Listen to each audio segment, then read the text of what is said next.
Di sebuah kadipaten yang subur makmur di pesisir utara Jawa, hiduplah seorang adipati bijaksana yang memiliki putri tunggal bernama Sri Gentayu. Kecantikannya tak tertandingi, parasnya laksana bulan purnama di malam hari, dan hatinya selembut embun pagi. Kabar tentang pesona sang putri menyebar ke seluruh penjuru negeri, membuat banyak pangeran dan bangsawan dari kerajaan tetangga datang untuk melamarnya. Setiap lamaran yang datang selalu membawa hadiah-hadiah mewah, mulai dari emas, permata, hingga kuda-kuda terbaik. Namun, Sri Gentayu selalu menolaknya dengan sopan. Hatinya belum terpikat oleh kekayaan atau kekuasaan. Ia merindukan seorang pendamping yang tulus, berani, dan memiliki hati yang mulia, bukan sekadar memandang kecantikannya. Melihat putrinya yang terus menolak lamaran, sang adipati menjadi resah.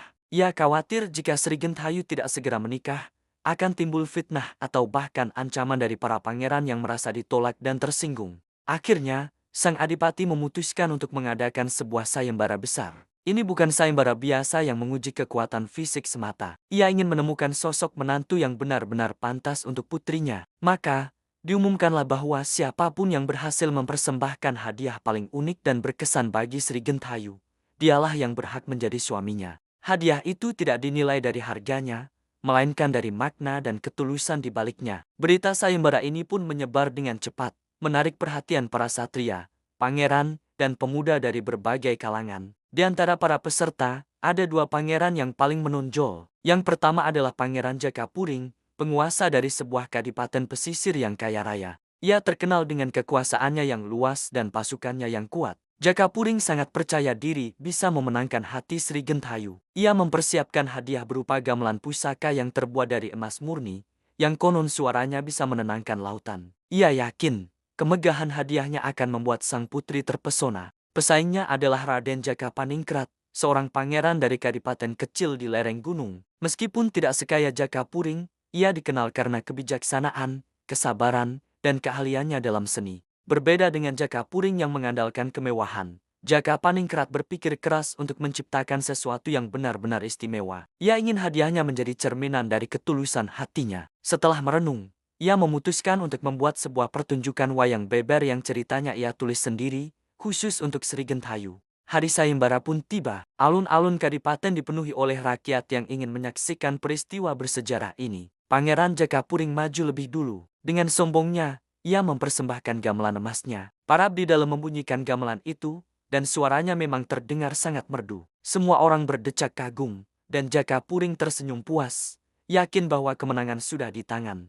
Sri Gentayu tersenyum sopan, mengakui keindahan gamelan itu, namun matanya tidak menunjukkan ketertarikan yang mendalam. Kemudian, tibalah giliran Raden Jakapaningkrat. Ia maju dengan tenang, membawa gulungan lukisan wayang beber dan sebuah kotak kayu sederhana. Ia tidak membawa kemewahan, hanya hasil karyanya. Dengan suara yang lembut, ia mulai membentangkan gulungan lukisan dan bercerita. Kisah yang ia bawakan adalah tentang perjalanan seorang satria dalam mencari arti cinta sejati, yang ternyata bukanlah tentang harta atau tahta, melainkan tentang pengorbanan dan ketulusan. Setiap adegan dilukis dengan indah, dan narasi Jakapaningkrat begitu menyentuh hati. Sri Gentayu terdiam, matanya tak berkedip menatap pertunjukan itu. Ia merasa cerita itu adalah cerminan dari isi hatinya sendiri. Ia melihat ketulusan yang luar biasa dalam setiap kata dan goresan lukisan Jakapaningkrat. Di akhir cerita, Jakapaningkrat membuka kotak kayu yang ia bawa. Isinya bukan permata, melainkan sebuah bunga edelweiss yang ia petik sendiri dari puncak gunung tertinggi, sebagai lambang cinta abadi. Saat itulah, Sri Gentayu tersenyum tulus. Hatinya telah memilih. Ia menerima hadiah dari Jakapaningkrat, bukan karena bunga atau wayangnya, tetapi karena ia melihat jiwa yang tulus di baliknya. Keputusan ini membuat Pangeran Jakapuring murka. Merasa terhina, ia menantang Jakapaningkrat untuk berduel sampai mati. Pertarungan sengit pun tak terhindarkan. Keduanya adalah satria tangguh, dan pertarungan berlangsung seimbang. Namun, kesombongan Jakapuring membuatnya buta, sementara ketenangan Jakapaningkrat membuatnya bisa melihat setiap celah. Pada akhirnya, Jakapaningkrat berhasil mengalahkan Jakapuring, bukan dengan membunuhnya, tetapi dengan melucuti senjatanya dan membuatnya menyerah. Ia menunjukkan bahwa kemenangan sejati bukanlah dengan menumpahkan darah. Melihat kebijaksanaan dan keberanian Jakapaningkrat, sang adipati dan seluruh rakyat semakin yakin bahwa ia adalah pilihan yang tepat.